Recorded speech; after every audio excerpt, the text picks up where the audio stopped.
nggak gara-gara orang ini teriak Papua bukan tanah kosong, kita nggak akan tahu bahwa Raja Ampat sedang dikerok untuk pertambangan nikel yang ngerusak Raja Ampat. Dan yang jadi pertanyaan, siapa yang ngizinin? Kalau tambang itu gak ada surat izin, bisa langsung diciduk. Tapi ini surat izinnya keluar ke sekelas bupatinya, sekelas gubernurnya, dan menteri-menteri terkait di bagian itu. Kok bisa di ACC gitu loh? Sekarang gue tanya deh sama kalian semua, ini analogi ya.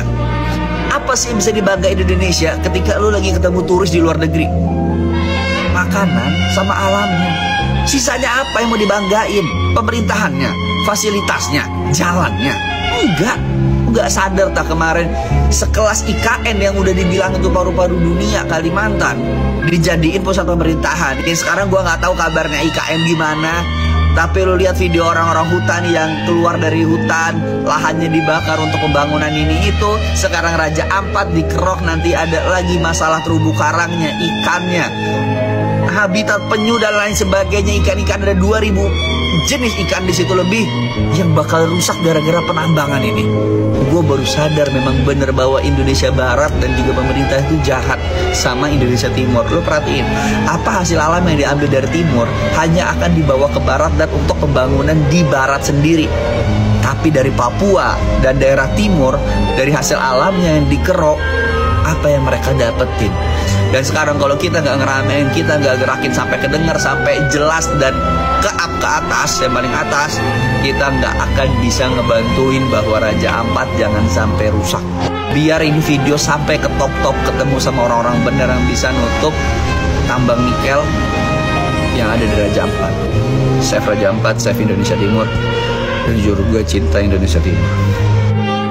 Kalau gak gara-gara orang ini teriak Papua bukan tanah kosong, kita gak akan tahu bahwa Raja Ampat sedang dikerok untuk pertambangan nikel yang ngerusak Raja Ampat. Dan yang jadi pertanyaan, siapa yang ngizinin? Kalau tambang itu gak ada surat izin, bisa langsung diciduk. Tapi ini surat izinnya keluar ke sekelas bupatinya, sekelas gubernurnya, dan menteri-menteri terkait di bagian itu.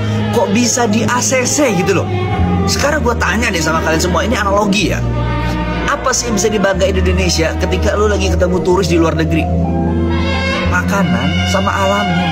Sisanya apa yang mau dibanggain? Pemerintahannya, fasilitasnya, jalannya.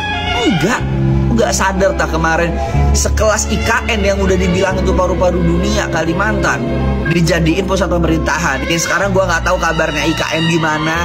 Tapi lu lihat video orang-orang hutan yang keluar dari hutan, lahannya dibakar untuk pembangunan ini itu. Sekarang Raja Ampat dikerok, nanti ada lagi masalah terumbu karangnya, ikannya, habitat penyu dan lain sebagainya. Ikan-ikan ada 2000 jenis ikan di situ lebih yang bakal rusak gara-gara penambangan ini. Gue baru sadar memang bener bahwa Indonesia Barat dan juga pemerintah itu jahat sama Indonesia Timur. Lo perhatiin, apa hasil alam yang diambil dari Timur hanya akan dibawa ke Barat dan untuk pembangunan di Barat sendiri. Tapi dari Papua dan daerah Timur, dari hasil alamnya yang dikerok, apa yang mereka dapetin? Dan sekarang kalau kita nggak ngeramein, kita nggak gerakin sampai kedengar, sampai jelas dan ke atas, yang paling atas, kita nggak akan bisa ngebantuin bahwa Raja Ampat jangan sampai rusak. Biar ini video sampai ke top-top, ketemu sama orang-orang bener yang bisa nutup tambang nikel yang ada di Raja Ampat. Save Raja Ampat, save Indonesia Timur. Dan jujur gue cinta Indonesia Timur.